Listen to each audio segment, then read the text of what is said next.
I'm John the violin man, of course, and tonight I'm with Chris McNeilly, a very good friend of mine who lives in Hythe, down on the south coast, not so far from Hastings in Dover, along there in a medieval town, and we are sitting in his house. Chris is a musical instrument maker and restorer, but he makes some absolutely fantastic different instruments, some you may have never even heard of. But we're having a malt between us, so we have had a good day of chin wagging and catching up with old times. But Chris, tell us about what you do. Now, what I do mostly is either teaching children to play musical instruments or repairing musical instruments. My workshop has the capability of producing instruments from scratch. So I manufacture baroque flutes, various kinds of bagpipe, including Northumbrian small pipes, Scottish pipes, Flemish pipes, Boolean pipes, and I've even made Welsh bagpipe. I also make harps and hurdy-gurdies. And for those of you who don't know what a hurdy-gurdy is, it's a medieval musical instrument played by a crank. Make of that what you will. A lot of these old instruments are played by cranks, and the Crwth that I made recently and has been sold was a beautiful instrument. These things are copies of medieval instruments, and I can see on the wall of the bar we're sitting in, part of Chris's house, the biggest set of bagpipes I've ever seen. Chris made those for a special order or just for your own pleasure? No, when I worked for the armed forces of the Sultanate of Oman, when Operation Desert Storm was on and the British Armed Forces went into the Middle East to search for weapons of mass destruction, I made that bagpipe in low G. It's an octave below most bagpipes, and I took it to a festival in central France where people said, look, you had the weapons of mass destruction all the time. And that was it. It is unique, I believe. I don't think anybody else has achieved making one to go quite that low. It's chromatic over 1.5 octaves, and the bass drone, which as you can see is about 1.5 meters in length, is actually triple bored in one section, so it's actually even longer than that effectively.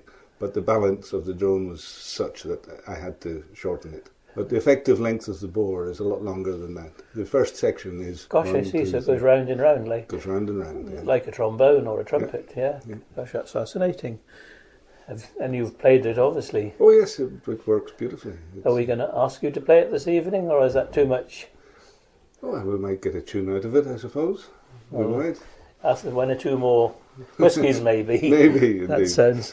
So what's your background, Chris, and how long have you lived in Hythe, which is an absolutely magical little town? I joined the British Army as a band boy in 1965, and in those days I was in the Black Watch. They sent me to the Royal Military School of Music at Kneller Hall in Twickenham, where I quickly joined the staff as a musical instrument repairer. I stayed there for, I think, almost 7 years, and ended up moving across to the household division and setting up a workshop to repair musical instruments in Chelsea. The rest, as they say, is history. I've done that since that time. Accommodation in London was obviously very scarce, and the British Army paid you to commute to and from within a 50 or 60 mile radius of London. So I bought this house down here, and very pleased I did. And it's a beautiful house, absolutely on the seafront. It's dark, but I shall go and have a look at the English Channel tomorrow morning. You and will. There's no cars. The house was built in the 1860s, I understand, and built completely on the seafront, on the Esplanade. Beautiful, magical. Yes, it's a special place. And it's absolutely full. Every floor is, I've seen so far, I've got musical instruments. Chris's workshop is for the technical people, has got copying machines and lathes which do things which most lathes don't do, and I think Chris could probably make just about anything out of wood or metal. Pretty much. All of musical instrument making is engineering. Basically it's engineering with wood. But when I make instruments, I'm copying. The tolerance is the same as you would in any engineering workshop. No difference. I use gun drill technology for boring drones, for instance, which is fantastic. You could almost put the hole through last It's so accurate. And these gun drills have got compressed air Yes, up yes. through them too. So the drill, in effect, goes through in one hit without stopping. Yeah. And the swarf and waste wood is blown back out the hole as you drill by compressed air. It's fantastic. Incredible. I haven't seen that technology before. It's marvellous. Yeah. And the bore is it's just a perfect polished bore. That's right. Fantastic. Yeah.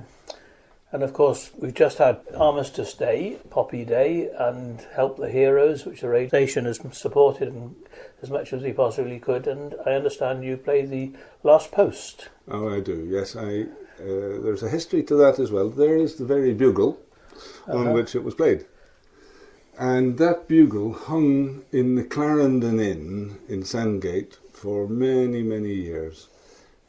I gave it to the landlady probably in about 1975. She never rang a bell, and when she wanted people to leave, she would blow this bugle, and everybody left because the noise wasn't pleasant. And it hung behind the bar, and when she eventually popped her clogs, as they say, the regulars commissioned a bench to be made in her memory on Brewer's Hill. And the brewery provided some ale, and the Last Post was played while the bench was officially inaugurated. And since that time, St Paul's Sandgate I've played the Last Post in the church ever since. That's a lovely story, isn't it?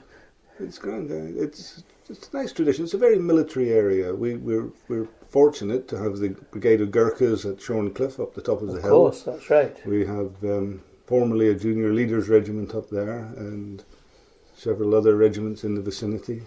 So it's a very military town. That's right.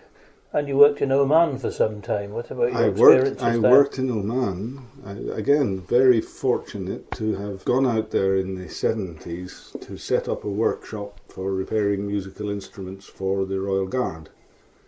That workshop gradually became inadequate for the number of musicians, and in 84 I was asked to go back out and set up another workshop.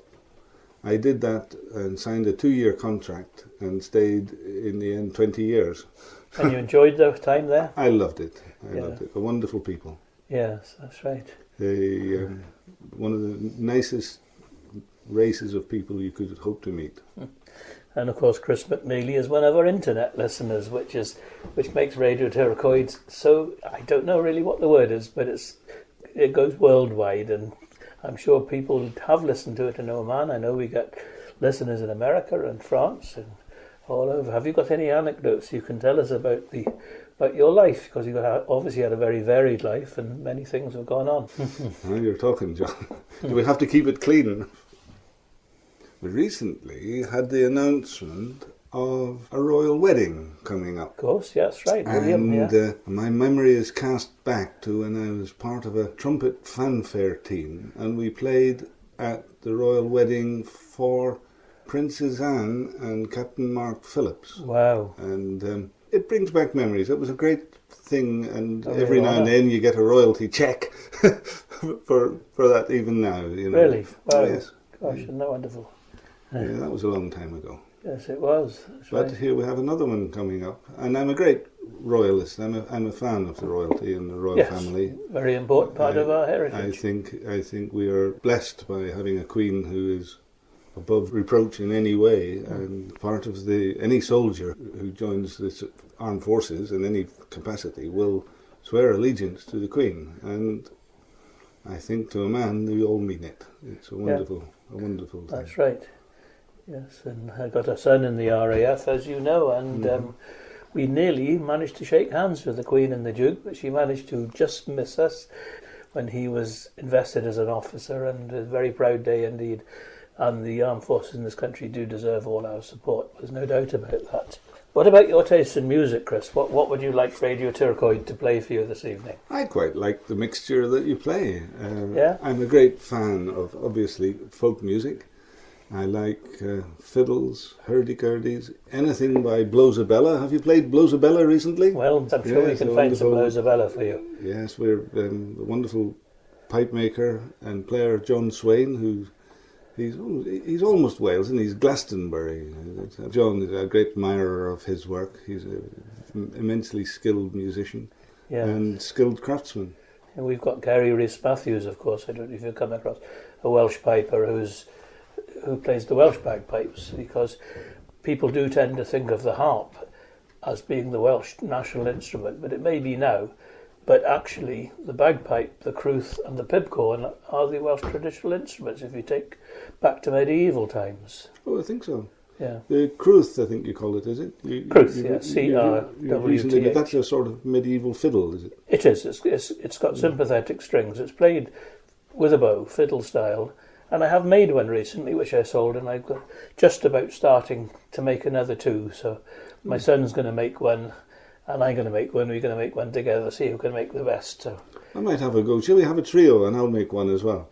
Why not? Yes, I'll send you up the drawings, and right, we can make sounds like a wonderful idea. But you might not be able to get any Welsh sycamore, so I have enough to make another two.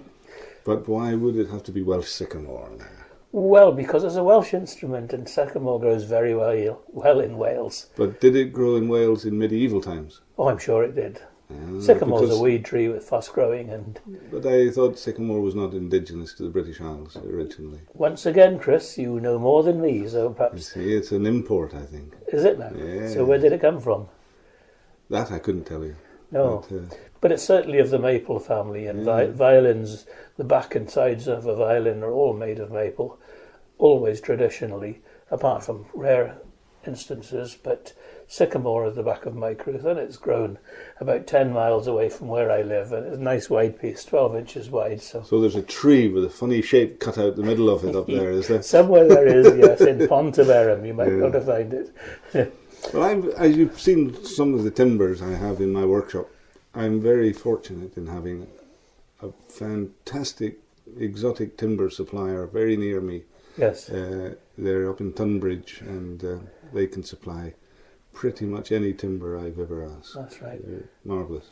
We were talking earlier on, I'm sure if you need something unusual, there are so many British firms who are still in existence and who deserve our support before it's too late, really, because so many small workshops are closing because of the imports from China, which you can't knock because they're so good. But we do and need to support our own local industries and our own local dealers as well come to that, because without them, we're going to lose so much. Very true. Very true. I mentioned earlier, I went up to look at a scroll saw today. And a lot of the timber I have out there came from the estate of a rather famous harpsichord maker who lived locally called Ted Byrne. His widow is now getting rid of the contents of his workshop, and nobody seems to want it. And I went up there today to look at the scroll saw, and he produced some of the most incredible, intricate work on this scroll saw. And I have to say, it's too big for my workshop. It's a treadle-operated machine made about 1850, and I've just no idea what she's going to do with it. But there are people out there, if we have any listeners who are interested in tools and woodwork at this sort of standard, then contact the studio. You can contact me. It's dj@radioturcoid.com, as I'm sure you already know, and I can give you Chris's number, and he lives a long way away, but he's very approachable, and we'll give... I've got so many friends in the musical instrument business who will give their advice freely and willingly, and I think networking is so important, don't you, Chris? Oh, very much so. And you will also find another part of my life is passing on knowledge to other people. And as you know, John, I used to be the secretary of the National Association of Musical Instrument Repairers. They are a professional body of people who are more than happy to share whatever knowledge they have to propagate our business and our skills. Yes. I'd think if there was any instrument that I had a problem with, I could pick up the telephone and find the answer to the problem from any member of our society. Yes, and I found that to my gain as well, that it's really useful. And if any listeners would like to know more about NAMIR, which is it's not national anymore, it's international, it's the Association of Musical Instrument Repairers, they can contact me at the studio again. And wonderful. Thank you, Chris. I think that's been an absolutely fascinating insight, and maybe we'll have another interview with more detail a little later on.